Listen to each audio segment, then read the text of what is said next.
Welcome, everybody. Episode 15 of the ShipBob Operator Series. As usual, I am extremely excited with the guest we have today. My trusty co-host, Nick, was on vacation and for some reason joined us. It looks like Taylor just dropped off for a second, so hopefully we'll get him back.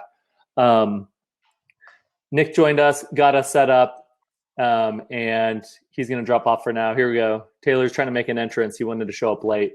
So yeah, exactly. You guys all know the drill, how we start this. Where's everybody calling in from? Drop it in the chats. I'll go first. I'm calling in from Orange County as usual. Taylor, Edward, if you guys want to jump in before I intro you, where are you guys calling in from today? Yeah, I'm actually at Casey's house, also in Orange County. Here but I'm in Costa Mesa. Costa Mesa, so you can't hear me? So yeah, Costa Mesa, Orange County.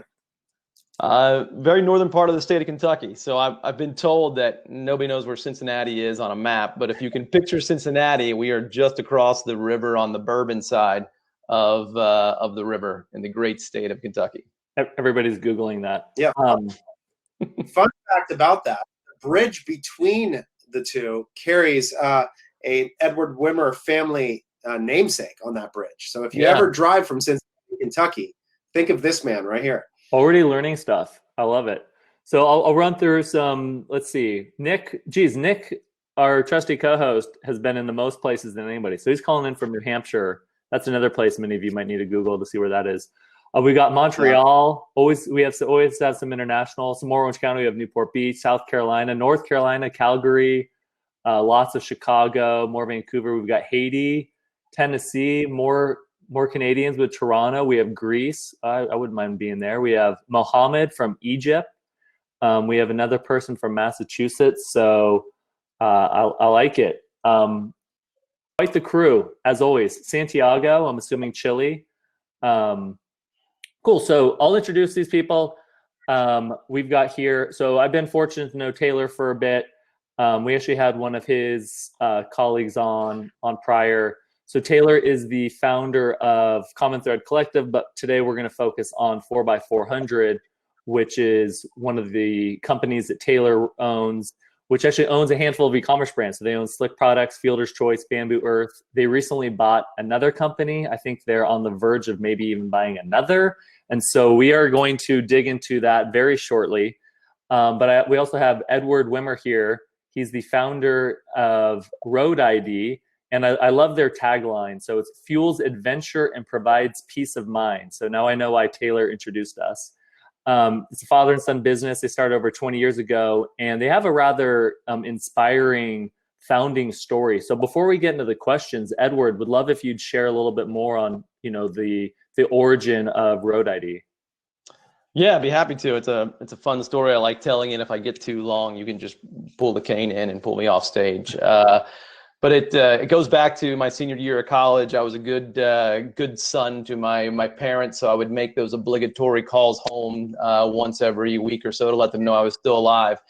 And it was during one of those calls that I had told my dad that I had decided to run a marathon with some buddies that were on the cross country team. So he thought that was kind of silly that I would want to run a marathon, and in hindsight, he might have been right. 26.2 miles when you're a senior in college it's not the ideal time to train, but nonetheless, that put me down this path of running long distances and long runs on the weekend. For those of you that have been down that path before, it's 16, 18, 20 miles at a time on roads that aren't always conducive to run on. So I told my dad on that phone call that I was doing this, and he had this immediate concern, which was what would happen if you had an accident while you were out there training. And I said, "Oh, Dad, everything's fine. They're country roads. There's not that many cars. Don't worry about it." And he goes, "No, I want you to carry some form of ID with you in case something happens. I want somebody to be able to call me."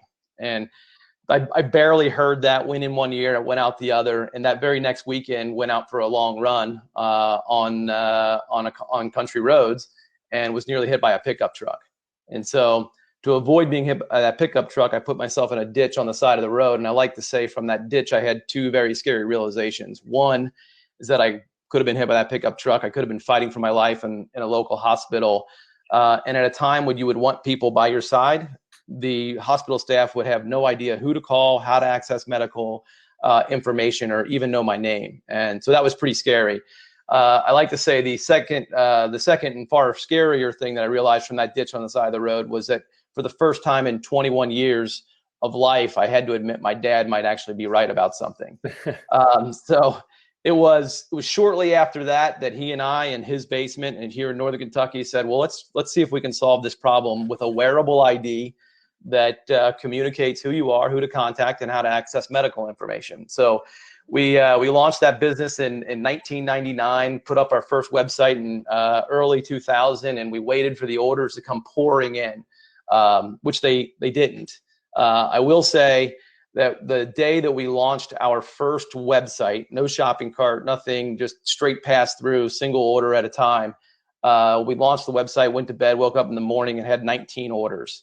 And how were you generating awareness that way? Who knows? But we had this moment of arms raised in a V and said, oh my God, we're going to be rich. This is great.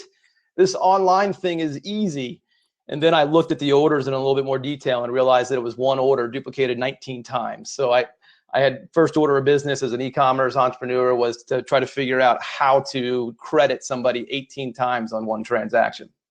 So flash forward a small bit of time, and we got our first story from a customer that said, it was actually a father who said, who was calling us to let us know that because his son was wearing a RoadID when he was out training for cross country, that him and his wife were able to be at the hospital to be with their son very quickly. Otherwise, they would not have known their son was hit by a car while out training.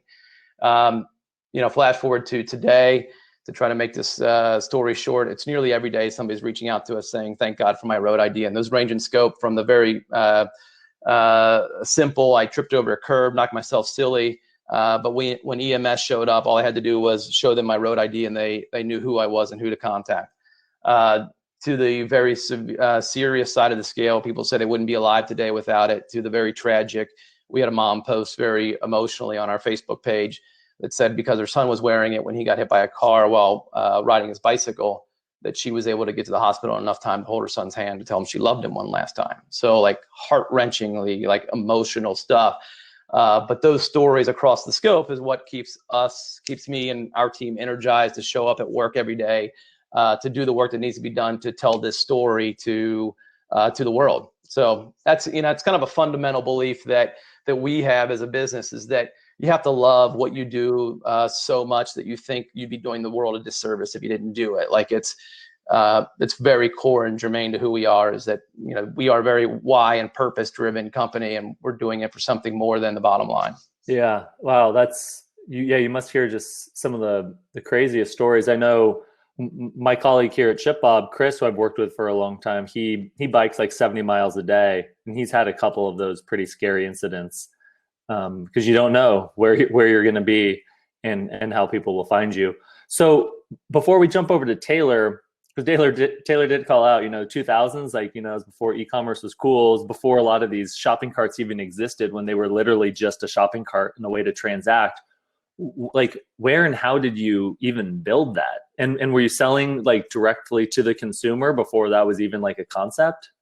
Yeah, so we started with paper flyers. Like, for those of you that are old enough to remember, like an order form was actually on paper at one point, and we took those paper flyers and we put them in running and cycling and health and fitness centers. So your local specialty run shop and your local independent bike dealer and your local fitness centers, we had little easel displays that showcased the product that had a order form in it. And at the top of that order form had 4 little blocks. It had our phone number on it. You could call us. It had a fax number on it. You could do that. It had our mailing address so that you could fill that out and mail it in. And then it had our website. And website, like I said, very simple, kind of one pager that had a buy now button where we collected the custom text and you went straight into checkout. We used authorize.net back in the day, and we got all those orders. All the order detail would come to us via email, and then we would take that and we would hand key it into an Access database, and then we would take that Access database data and we'd move it over to a laser engraver that would engrave it, And then we got all those orders. Then we got the items back and we laid them out on the floor in my dad's basement. And we just matched up like physical order forms with physical product and hand wrapped it up and wrote addresses and put a stamp on it and sent it out the door. Like, it seems comical now, but back then it was just trying to figure it out. And we figured some things out, but I also like to say that back in 2000, there weren't very many people selling online. Like, it was us and this guy named Jeff Bezos. And one of the two of us really figured something out. And it wasn't this guy. Well, I mean, I'll add, my first experience with RoadID was we were selling Kalo. So Kalo, silicone ring company that my brother and his partner and myself started. And when we were actually selling the company, we were meeting with a group of potential buyers. And one of them was a full meeting. All they told me about was how we needed to be more like RoadID, and how we needed to focus on developing this cult following. And it was so incredibly annoying that the whole time I'm, who the hell is RoadID? And what are these guys doing? And so then from there, I went out and checked out the product and got to know Edward. And now I actually have a deep appreciation for them and what they've been doing. But they have lots of fans around the world that have really developed a deep cult following with their business. And we've had the pleasure of working with them now for almost a couple of years now. So really cool story from the real rootsy days of ecom. Yeah, I love it. And I want to get back into some of your story there, but Taylor, let's jump over to you. And, I always love how you're always trying to push the envelope forward, whether it be on the agency side, the brand side, your modern holding company side. So talk me through acquiring, I think 2 businesses during COVID, or maybe 1.5 right now, and then also being part of an acquisition where you sold one of the businesses as well. Like, how did those come to fruition? How were you able to navigate that during, a global pandemic? Yeah, during a global pandemic, man. Yeah. It's sort of like when someone asks, like, how did you manage being a parent of twins? Like, I have twin boys that are 6, and the answer is, like, I don't know. You don't figure it the hell out, right? Like, it's just one of those things that I think for so many of us, the thing about COVID is there is no playbook for what the hell to do right now. And I think so much of it is just one foot in front of the other. What's the problem to solve? And in ecom, what has happened is, like, out of the initial 4 weeks of, like, oh no, everything's about to happen and be terrible, we're now all of a sudden on this different trajectory where things have gotten really great. And so for us on the acquisition side, so 4x400 is the company that we own, where we acquire e-commerce business, usually smaller, usually sub $1 million in revenue is our target focus of acquisition. And then we sort of apply our ecosystem against those opportunities to grow them. We think right now is an awesome time for acquisition. And part of that's because if you think about the way the businesses are traditionally bought and sold, in e-com at that stage, there's called earnings, or SDE, which is functionally just EBITDA plus whatever the owner of the business paid themselves as, like, the model for what the business can generate. So people usually pay on a trailing 12-month seller discretionary earning at that small stage of business. So if you think about this moment we're in, if you look back 12 months and you think about the EBITDA, and then you compare the current growth trajectory of what we're seeing happen as you look out into the future, and there's been lots of narratives about e-commerce fast forwarding into the future and all these things, we really believe that there's, like, this sort of crux of potential arbitrage where the future of e-commerce is a much bigger pie. And if you're buying on previous performance and expecting different, larger future outcomes, it's a really big moment. We've been really aggressive on the acquisition side right now. And then on the selling side, I think that was a long journey that was born out of a bunch of different reasons that are complicated and for a whole separate webinar in terms of selling Kalo. That didn't start in COVID. It wasn't like we began that. It was more like actually just the culmination, and the closing docs were actually before all of it as well. Okay. What I like that you call out there is, trying to, I see consistently, some of the smartest people I talk to, they'll really just simplify things to, 1 or 2 items. And so here it's, you're focusing on sellers' discretionary earnings. And so whether you're running different marketing channels, or you're on sales, or you're on, like, the product side, it often comes down to, okay, one core metric, and then a lot of stuff feeds into that. So I just dropped a link from corporatefinanceinstitute.com. Maybe Taylor, you have some stuff on that, but maybe just talk a little bit more there on like sellers' discretionary earnings. And is that something that businesses should pay attention to, or is that something that you as an acquirer look at, because that's one of the things that you're looking at to evaluate, if you will, and how much to pay for a business? Yeah, so I would say the metric comes into play primarily like the brokerages. So if you guys know Quiet Light or any of the groups that are out there brokering e-commerce for early stage businesses, this is traditionally the metric that they're using. And the reason is primarily because at the early stage, what you're dealing with usually is a single founder. And the question for that founder in selling the business is, what does the business have the potential to generate for me in terms of my earnings versus what should I pay, what should I receive as a transaction against those future earnings, right? So buying a business is always some sort of discount of future revenue, right? Like, so as a business owner, what I'm trying to buy is I'm trying to take future profit and buy it at a discount. Like, that's what I'm attempting to do. And as a seller, what I'm trying to do is take future revenue and realize them in the present, right? So that's sort of the relationship that you're trying to create. And so we can use this idea of seller discretionary earning to go to the founder and be like, here's how we can create a deal. And most of our deals include the founder maintaining some equity position, and where we can show them, here's how we create a better future for you together than you do on your own. And by showing them, here's your current earning potential based on your business, and here's the growth rate, and here's how much you'll make over the next 6, 12, 18 months. And then we come in and say, hey, we think we can make a lot more for you with this deal structure if we do it together. And that's sort of the basis for most of the conversations we have with founders at the early stage. When you get into much bigger businesses, Edward's size and beyond, usually you're looking more at EBITDA, and it has to do with a broader set of earning potential of the business, not just the individual owner. Well, I think it's interesting. I mean, there's just so many ways to buy and sell a business. And I know one of the common things that people who are selling a business need to look at is, okay, I'm selling my business. I'm actually going to give up 100% of the equity, but maybe there's like an earnout or an earnout over time, and I'm actually on board for that period of time, and I'm responsible to deliver, certain metrics or certain revenue numbers or EBITDA to then receive the rest of my earnout. Here, it sounds like you're approaching it kind of the opposite way, where are they still involved at all, and they're actually still maintaining some equity? So we've done 5 acquisitions. One is actually like just going to be announced any minute here. In 4 of the cases, the founder has stayed on as an employee of the business, and so that is a big part of it. And the reality is, with businesses this early stage, even just the idea of a guaranteed salary with health benefits is a massive potential access point to freedom. Because a lot of these businesses, if you think about, if you're making $200,000 a year, $500,000 a year as a business, as an individual owner of that business, your actual earning out of that, when you subtract, if you're just paying yourself on some sort of portion of the profit, is usually pretty small in the short term. And so we can provide real security to them.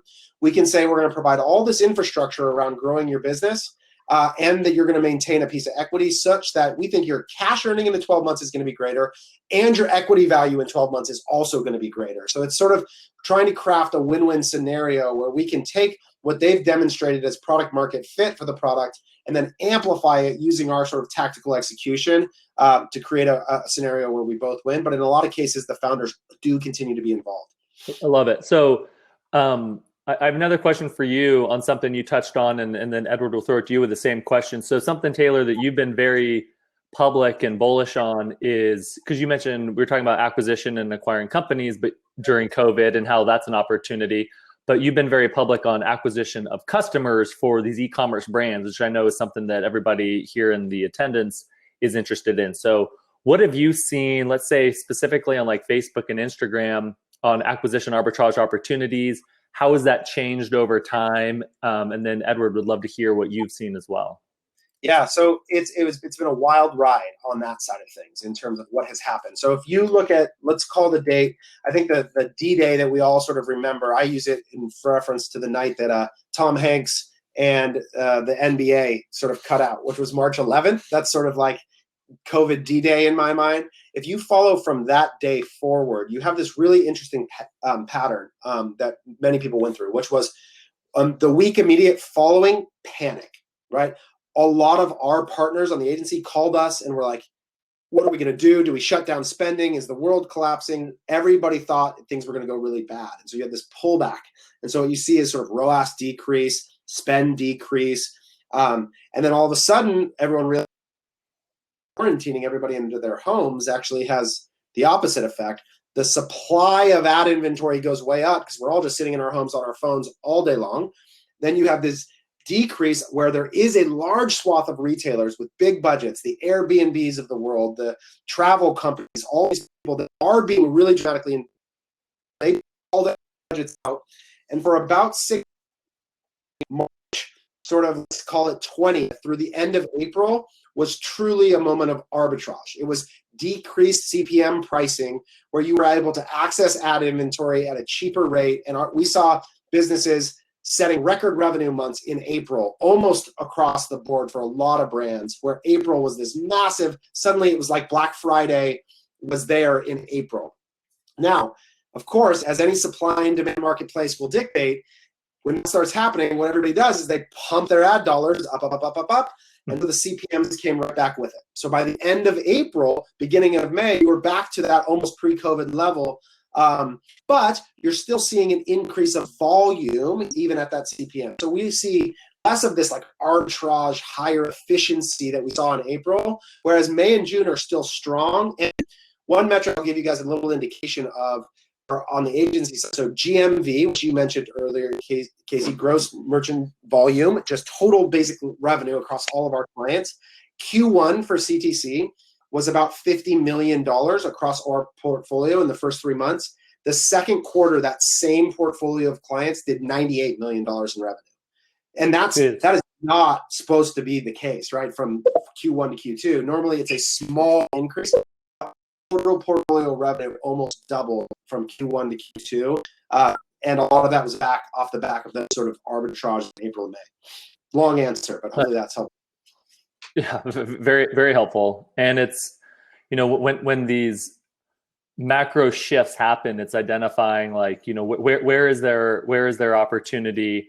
Like you said, these large spenders were pulling back. They were almost essentially stopping their spending, which was again opening up CPM opportunities. And then Edward, with you, because I don't know how seasonal your business is and how the demand has happened there as people are starting to stay indoors or going outside. But what have you seen on that front? Yeah, I would say from an ad perspective, Taylor covered it really well, and my thoughts mirror his. My D-Day mirrors his as well. March 11th was definitely the day, kind of the oh crap moment where we thought, what is this thing, and how bad is it going to be for not only the world but our business specifically. And on March 11th, we saw 9 straight days of sales decline, and we're kind of holding on to our seats. I don't know that at that point we reached out to. There were certainly conversations with our partners like CTC and how are we going to deal with that. But one thing we didn't do was pump the brakes. We knew everything that Taylor was saying was accurate, and that ads were being had at a discount, that people were going to be paying attention more than they ever had because they had more time to scroll through their devices. And so on the paid digital side of things, like everything Taylor said, spot on. I would add to that we also, like all other e-com, started seeing our emails getting paid attention to more. So open rates started to balloon into the 30s and sometimes 40% open rates,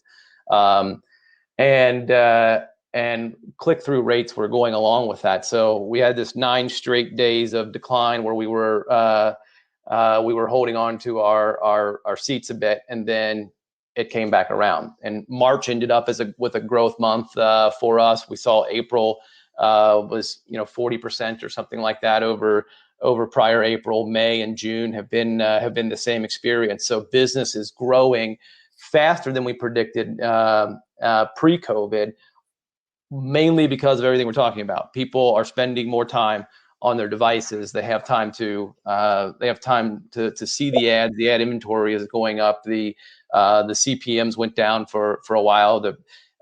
We also, in our email messaging strategy and our SMS messaging strategy, we started leaning into that harder because people were paying attention. We said, okay, what else can we put in front of them at this unique time that would drive additional opportunity? And so we added a couple of promotions to the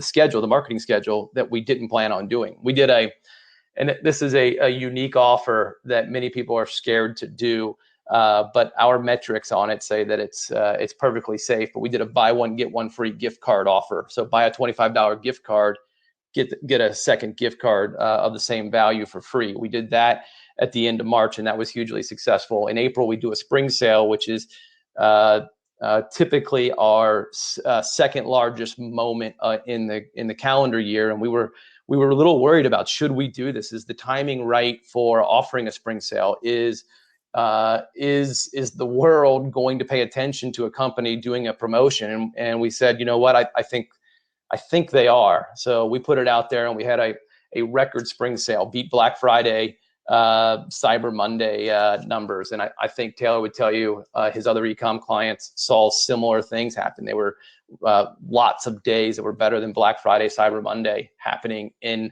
the midst of all this craziness. And so, well, first for the audience, usually I announce a giveaway at the beginning, and then you guys flood us with questions the whole time. So we'll do a giveaway. I don't know, Taylor or Edward can throw something out there, but drop your questions in. Hey, Todd, thanks for jumping in the chat. So Todd called out how Amazon, who obviously is a rather large spender everywhere, they completely stopped spending on Google Shopping. And it was noticeable when they came back. And as Taylor mentioned, they ran into fulfillment issues. And I'll quote Todd here because I'm obviously a bit biased, but it's why having an off Amazon store, or at least an off Amazon presence, and a 3PL and controlling parts of your supply chain really matters, because Amazon is picking winners and losers, and they were having to kind of do that more at scale. But we've had people on this series before that spoke about how they've been. I know, like with Chad Rubin for Think Crucial, he's been running a multi-million-dollar or 8-figure Amazon store for over a decade, and they were telling him what he couldn't sell, and he couldn't pick up the phone and talk to anybody.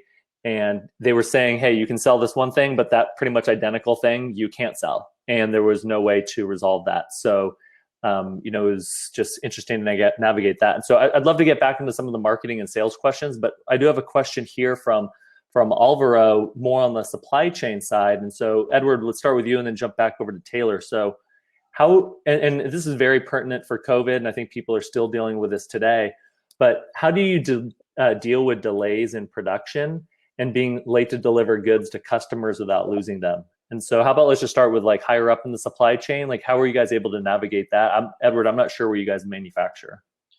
We do all our laser engraving, customization, decorating in-house. Pick, pack, and ship is done in-house, but we do that with components that we source from all over the world, including Asia. So we kind of had we had a unique set of circumstances going into COVID, and that was that the beginning of the year was running hotter than we forecasted. So we were already in a higher growth mode than we anticipated and forecasted on the supply chain side for. So we were trying to fix that shortage as we went into Chinese New Year. And then, of course, coming out of Chinese New Year was COVID. So we keep a pretty large supply of safety stock on hand, and we're able to do that because the component pieces are relatively low cost, so we can inventory a lot of it. But we were running low pre Chinese New Year. Chinese New Year's happened, and then COVID coming out of that. And I would say for us, we just got lucky. We got lucky in the fact that we have built a very strong relationship with our partners there that are willing to jump through hoops for us when things get sideways. And sideways meaning that COVID happens, or sideways meaning that there was a production run on a component that just didn't. And this could be at any time of the year. Production run comes through and the quality is bad. So I guess my pitch here is, when you are developing partnerships, make sure that you are with the right partners that will be willing to jump through hoops for you when things go sideways, and they will, whether it's a pandemic or whether it's a a tariff issue or whether it's a quality control issue. You need to be working with people that have your back. That's why I like partnering with guys like Taylor, because I know that it's a solid partnership and he's got my back if something goes south. So relationships, very key. But there certainly have been times in our history where we have not been able to deliver on what we said we were going to do. And I've always deferred to full transparency, honesty, and a little bit of humor when those things happen. So it's always best to look at issues as if they are opportunities. So we fail to deliver.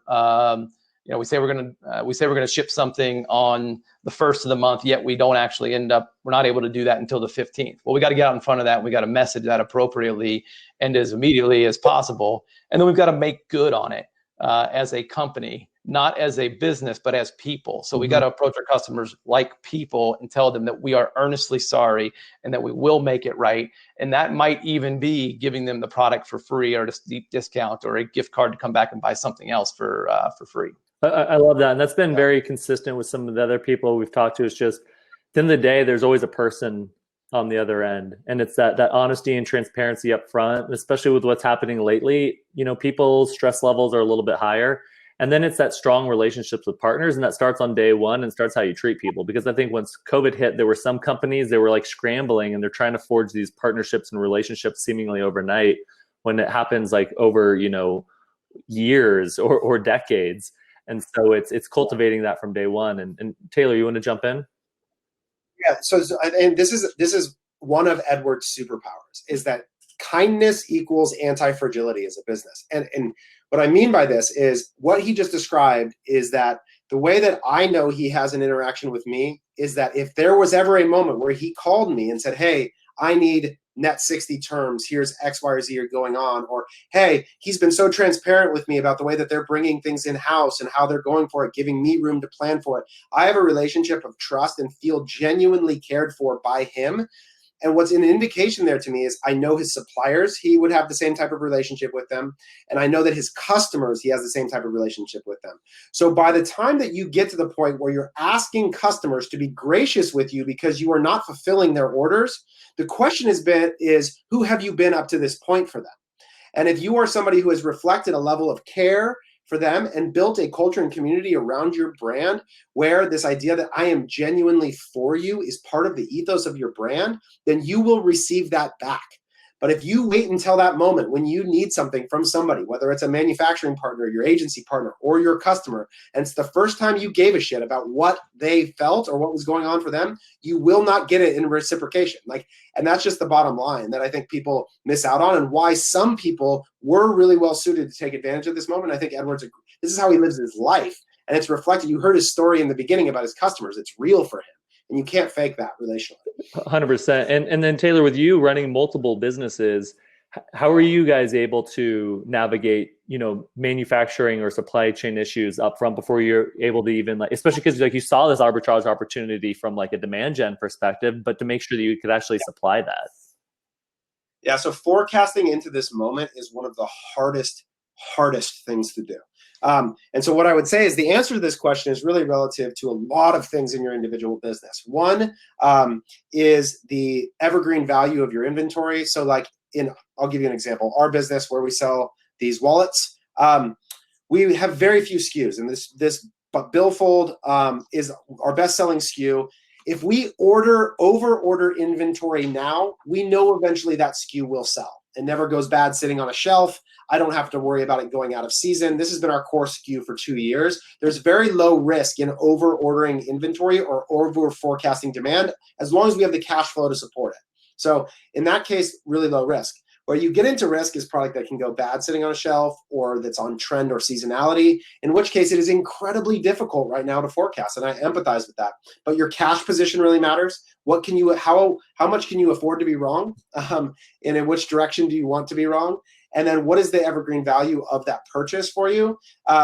is huge. And those are hard things to consider. And it's so relative to each business. And also like the timeline of your demand, of your production cycles and all these things like are all parts of why it's so important to continue to work your supply chain to be as flexible as possible, having multiple manufacturing partners in multiple countries, having terms with your manufacturer that are as latent as possible so that you don't eat up cash. Like all of these things enable you to maximize these moments when they come, but they have to be done ahead of time in preparation for being able to move through them. Love that. And so a question that I have from you, Edward, and it kind of relates to making sure that you have, let's say the right supply in advance for different products as like the demand fluctuates over time. And you guys don't have like a product that can really expire either.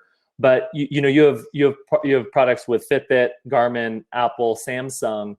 I'm very curious in how you've seen those sales fluctuate over time, because obviously Apple's come in very strong into the market.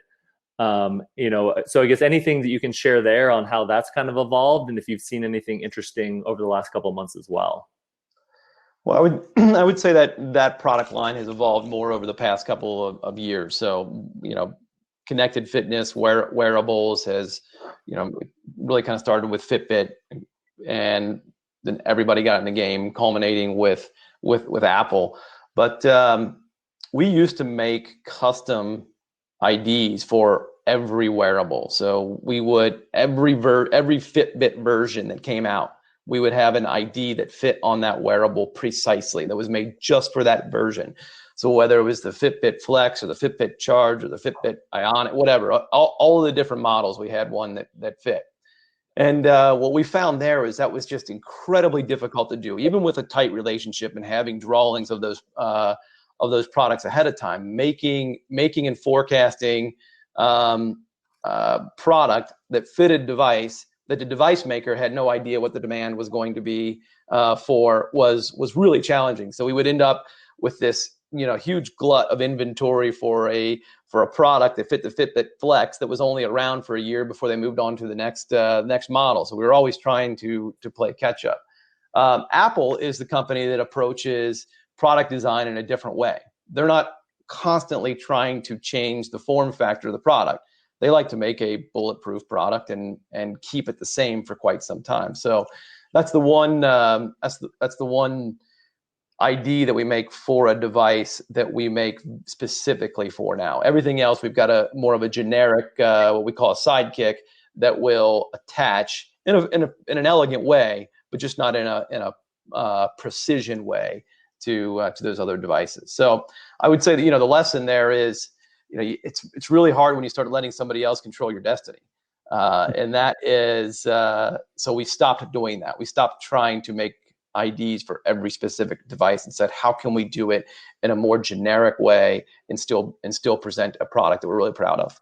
Have you seen Fitbit evolve their product design or development by seeing the success that Apple's had, and where they're like constantly iterating with like this new product, or do they just keep running their business as is? Well, I think we've certainly seen them skew more to an Apple Watch lookalike product. Okay. So, and I think their product designs have a longer shelf life now than they used to. And I'd say Garmin's doing the same thing. Garmin has a different challenge in that they are servicing a very, very specific niches in the active lifestyle community. So an elite runner is going to want something different than for their on their wrist than a casual weekend runner walker. And a cyclist is going to want something very different. So they're trying to reach a niche where Apple and Fitbit really aren't. They're trying to reach the mass. Interesting. So we have a great question from Todd. It's actually something that I think about a lot, and it's been pretty common with just e-commerce owners lately, which is his question was, any suggestions on how to market to your existing customers if you're largely a single product brand that is non-consumable or recurring? And so what's been pretty popular lately is these brands will launch their hero product, and then they'll try to expand from there. And so I think it's evaluating what to expand from so that you're actually delivering what your customers want. So for example, with Fielder's Choice, Taylor mentioned they've got the wallet, and that's their core product. And then they've started to launch other products. They've got these cool like 70s hats and other things which they've started to experiment with. And then of course, with Edward, they've got the RoadID, and now they have other accessories and apparels. And so, both Taylor and Edward, anything you can share on things that you've learned that have gone well, or maybe have gone horribly wrong, where you've got this hero product and then you start to expand into other areas? So, and I think Edward's a great example of this. I think about product development in two categories. Are you looking to increase the LTV of the existing customer base, or are you trying to enter a new market and acquire different customers, right? Like, it's an important question to sort of answer. So the example being, do you expand from just having a Fitbit model to also having a Garmin model, to also then maybe having, some alternative form factor of the product that you could sell in different colors to people? Like, so with Kalo, it was like, if I'm going from selling a silicone ring in black to also having one in cool colors, that's about increasing my LTV of the specific existing customer base.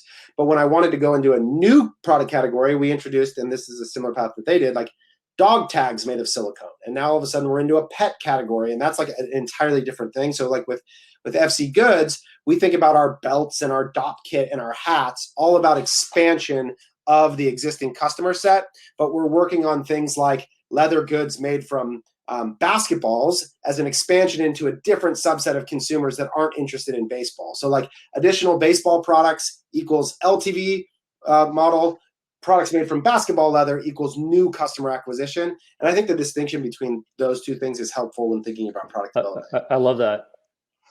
I would also add to that. I'm a big believer in the simple metrics of e-commerce, which is, we call it our economic engine.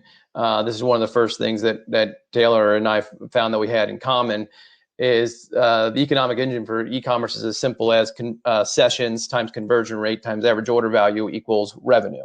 So those are like the three front end big drivers of e-commerce. How many people can you get to the store? Of those people, how many of them can you convert into customers? And as you're converting them, how much will they spend? Lifetime value on the back end, lifetime value is also very important. And we also look at referral rate. How many of our customers can we turn into evangelists that are telling other people about our product? So I would, lifetime value gets a lot of attention. But before I had a really deep conversation on lifetime value, I would ask, like, is that the right metric to be focusing on? Because there are 5 really powerful metrics there, and it doesn't always have to be about product development and lifetime value. It may be more impactful to turn the customer into an evangelist, and instead of trying to get $5 extra out of customer A, how do I get customer A to bring me 5 new prospects? I love that. There's just so many different ways to run a business and evaluate it. And I think, what both Taylor and Edward have stressed today is trying to simplify the way that you look at your business. Because I think and I've made this mistake personally, where I think when you're earlier on in your career, you start trying to overcomplicate everything and look at every single metric under the sun, and you want everything to be green or up and to the right, but it doesn't really matter. There's usually a handful of things that are going to move your business or put you into a position to succeed. And then you can start to evolve how you look at your business from there. So here's a question from Annie. I'll pose it to you guys. You can, I think I know what you'll both say. I know what I would say, but here's from Annie. So I actually should direct this at Taylor. So maybe Edward will get to you next. So Taylor, would you recommend to launch an e-commerce startup now based on the fact that it's hard to forecast sales and revenue, or to hold off a bit until the market situation is more stable? So this is a easy one for me, because our ability as human beings to determine when the future will be better than the present we are horrible at it. You are incapable of determining macroeconomic environments in the future. If you could do that, you should not be running e-commerce businesses. You should be making tons of money in some other forum. So the answer is right now, and over the course of your business, the key to success is figuring out every dang problem that shows up along the way. And there's going to be endless amounts of them. Edward's been doing this in his business for 20-something years. Along the way, there's been lots of different things that have come up. The key to survival is, can you identify the problem with clarity and solve it? And so the answer is start right now and get going. Now, I get your question. You're trying to ask about the e-commerce environment, and I do believe this is a very unique, special moment. But I can't promise you that tomorrow is not going to be the end of the earth for some reason. Like, I just can't tell you that. And so the answer is, whenever you run a business, you're going to encounter problems. And so if it's in your heart, friggin' go for it. Go for Love it. And the counter to maybe tomorrow's the end of the world, but tomorrow's maybe when, Facebook arbitrage goes on hyperdrive. And so you never know. Totally. So I would add to that. I would put a qualifier there to say, whenever you're ready to work your ass off. And if that moment's not today, then don't do it, because starting any business, whether it's e-commerce or brick and mortar or a kiosk at the mall, it's hard. Like, business is hard, and you will run into tons of problems. And if you're not ready to do that, then don't, because it won't work. Right. So here's a related question from Amir. And we'll see if you guys keep the advice simple as you've been professing. So if you could start from scratch today, what would you focus on first, and what would you do differently? Oh, man. So, wow. So in some ways, I get to start from scratch all the time, right? Like, we buy businesses all the time. Now, we're not starting from zero, right? We're buying businesses usually at about $100,000 to $500,000 in revenue, but we get to start over all the time.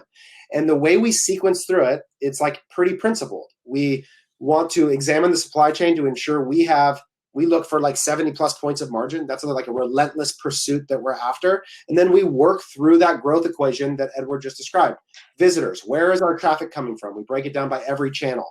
So meaning email, direct, organic, paid social, organic social, paid search, email, referral. What can we do in each of those channels? Conversion rate. We're going to examine the website and make sure that we are merchandising correctly and that there's no breaks in it, that the site speed's correct. And then LTV, we're going to explore and understand the consumption rate. We're just going to sequence through those things in a principled way. But this idea of like gross margin, ensuring that I am setting up a game I can win at, is really, really critical. So we're going to work through that on the supply chain side, and then we're going to work through that growth equation, which I'll send you guys I'll drop a little link to a YouTube video that sort of talks about how we approach this from a principled manner in terms of when we say the growth equation, what I mean. But it is pretty basic in that way. There really aren't that many levers to improving your e-commerce site. You get people to show up, you get them to buy more often when they do, or you get them to spend more money when they buy. Like, those are the only levers. And if you just are relentless about focusing on each of them, you can sort of Kaizen your business to growth, meaning like incremental, day by day improvements in those areas, and you'll get better. I love that. Please do drop in that video. And I think that what you mentioned there too with it, which is the incremental change, and that's something that I've really embraced, I'd say, with our CEO over here at ShipBob, which is you set these goals and you want to achieve them. But if you missed, like, that's not necessarily the end of the world as long as you're making progress towards them. If you're showing like the incremental improvements, and so you want to like accomplish everything under the sun like yesterday, but that never happens. And so are you doing the right things to put yourself in a position for tomorrow, and are you seeing those incremental changes? So Edward, other than not receiving orders via fax, what would you do differently? Or I don't know, if you had to start RoadID again today. A fundamental belief that we have is that it's always a people problem or a people opportunity. So like, we have in business, you'll make people mistakes. So to the best of your ability, you got to align yourself with the right people as quickly as you can. I would kind of taking a step back and thinking about e-commerce today versus back then. I mean, I would give the advice that if you're not already on Shopify or actively working to get on Shopify, then except for a very few exceptions, you're likely making a mistake. Like, Shopify is the platform of the moment. Will it always be? Probably not. But for now, like this, it is the place to be with your e-commerce company. It makes it so much easier. And I come from a history of, if we wanted to do anything, we had to custom build it. We custom built our own inventory system, our own order management, our own e-commerce storefront, our own pick, pack, and ship software, our own laser engraving software. Like, we did it. We had to build it all. And that's really hard and really expensive. And picking the right software is so much easier today. So just pick the right software, get on Shopify, get a Klaviyo account, hook it up, and then pick the right partners to help you start serving ads. What did you? I like the subtle plug for Taylor. What did you? What was the first platform or cart that you guys used? It was all custom until we migrated to Shopify, which did not happen for us until till March of no, I'm sorry, September of 2017. Yeah, he called it the Wimmer wallet. That's what he told me he was built on when I first met him. The Wimmer wallet. What's crazy, I actually just pulled up your built with too, and it's crazy. I mean, just like the software that's available to like make all of our lives easier. Obviously, that's what we're focusing on here at ShipBob. That's what Shopify is focused on. I mean, from you guys have Google Analytics to Facebook Pixels to just Uno to Zendesk to a bunch of other products, and it allows you to just plug and play so quickly and act as like a pseudo developer, even though most of us know zero code or very little.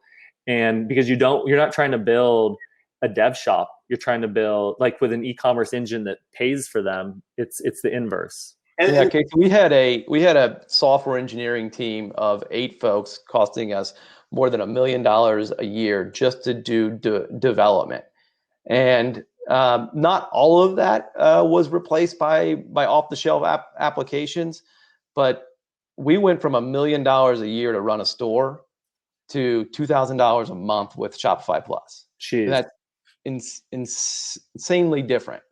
Yeah. Now, migrating platforms is never easy, and I don't want to minimize those. You know, if we've got folks out here that are on Magento and they're thinking about a switch, like that is not easy, and it has to be done very carefully, and it has to be done with sensitivity to those metrics that I talked about earlier. When we made our shift from custom to Shopify, we had really fine-tuned our experience. Like we knew how to increase average order value. We knew how to fine-tune conversion rate before we switched. And when we migrated to Shopify, we saw all 3 of those core metrics, sessions, conversion rate, AOV, all take a dip. And when any one of those dips in your business, it's a material impact. When all 3 take a dip, it's nearly catastrophic. So you have to be careful. And then let's see, Patrick asked, what plugins you suggest to using along with Shopify for shopping cart to nudge additional sales? Taylor dropped orderbump.io. It might be Shopify Plus only, but maybe you guys can check that out. And then I also dropped a link to Built With. And so I get a plugin question or app question all the time. I would look at the brands that you strive to, I don't know, maybe become in the future, and you can just drop them in and Built With and see what different products that they use. And then Taylor called out CartHook. They continue to innovate on the upsell, cross-sell experience. They've got a great team over there. So they're definitely another one to check out. Attentive. If you're not doing SMS marketing, it's time to start. And Attentive is the partner that we've selected for, and it just crushes. So it's almost the top of the hour. I've got one more tactical question, and then the question that I always end it with, but is, so from a tactical standpoint, for these brands looking to scale today, which channel would you focus on the most, and why? I mean, yeah, look, I'm always careful with general answers, but this is one that I feel fairly confident in. Like, Facebook is the greatest advertising platform ever built in human history, and it's just not close. Like, in terms of demand creation, there's just nothing that is competitive with it. That's unfortunate. I wish there were lots of tools that were just as awesome, and there was so many different ways to drive customer acquisition, and it was like this wonderful, diverse cornucopia of traffic sources. But that's not the reality. They're just better than everybody else. So there's a lot of dollars to be spent there before you start chasing what I call the siren song of media diversification and trying all these other channels that you're going to spend money in, because they're going to be less efficient and you're going to not be as effective. Now, Google's super powerful if you've got big search volume, and YouTube's promising, and TikTok's cool, and Snapchat's great. Like, there's lots of stuff out there, but dial in your Facebook media buying before you move out from there, because if you can't win there, you're going to have a hard time being more effective in other places. I keep wanting to prove Taylor wrong on this topic, and I've yet to be able to do it. It will happen at some point. I'll find something better than Facebook, but I would say the only thing better than Facebook that exists today will always exist forever is word of mouth. Yep. So and that's why I mentioned earlier about treating your customers like people. Like the goal has to be at the end of your transaction to have a relationship with, to have your customer have a relationship with not a company, not a brand, but a person, a people, and have them want to scream about you from the rooftops of organic social media. You want them talking about the experience they had with you over the dinner table, out at the bars whenever that happens again, and you just want them telling people about you, and that has always been and will always be the single most powerful marketing lever that exists. If you are going to put money into something, it's got to be Facebook. But the thing about this is that like these things are so intimately linked, where part of the reason Edward is able to drive revenue through Facebook at the scale that he is because when he acquires a customer, they bring more customers, right? And so these things are not sort of like two sides of a different, like they're two sides of the same coin. They're not, unlinked. And so the more ability that you can pay to acquire a customer and that customer becomes exponentially valuable to you, the more you're going to be able to scale your customer acquisition. And so these things enable each other in a way that's really, really powerful. Agreed. And I think it's also leveraging the customer voice in your Facebook and Instagram marketing. And because of the medium that's so visual, or the video, you can leverage them together. And I think what COVID has provided, if we're going to look at the silver lining, is I think customers and brands are much more open to having this conversation between each other. And so I think it's really doubling down on that. And then, as Taylor said, very quickly, Facebook. And it's just like if you're doing B2B marketing, it's often SEO or Google AdWords. And you can grow such a large business off of one channel, and you don't want to be beholden to that single channel. But it's making sure before you start chasing all those shiny pennies that you're spending your time properly on maximizing the revenue from one channel. And so again, I know we're almost at the top of the hour. I appreciate everybody for joining. Edward and Taylor, appreciate you guys for being here. We'll be here again, as always, next Wednesday, 3:00 Eastern time. The question I have to close this out, Edward, let's start with you, and then we'll throw it over to Taylor. We kind of touched on this a little bit before, but if you were to give the people in the audience one piece of advice, what would that be? I would go back to the customer service element, and the way we articulate that is that we want to deliver a product, service, and journey so blindingly awesome that your customers can't help but share it. So blindingly awesome that customers can't help but share it. Do that. Love it. It'll be easier to acquire customers. Yeah, and so Edward went to his mission statement, and I would do the same. Our mission statement is about helping entrepreneurs achieve their dreams. Figure out why the heck you're doing this, because you can spend a lot of time, energy, and emotion doing something for reasons that you'll end up 2 years and have no idea why you're doing it. Business is incredibly powerful, and it can enable you to do a lot of things in life. Figure out and make sure you're not just trying to fill some void that can be done in a much less painful way. And then figure out what the point of it is. Like, start from that end point, at least an idea of it. I see that a lot I've experienced that myself. I see that for a lot of our founders. So start there. Completely agree. Great way to close us out. Again, Taylor, Edward, thank you so much for joining us. Everybody in the audience, I know you have a lot you can do. So as always, really appreciate it. And we'll see you guys next week. See you guys.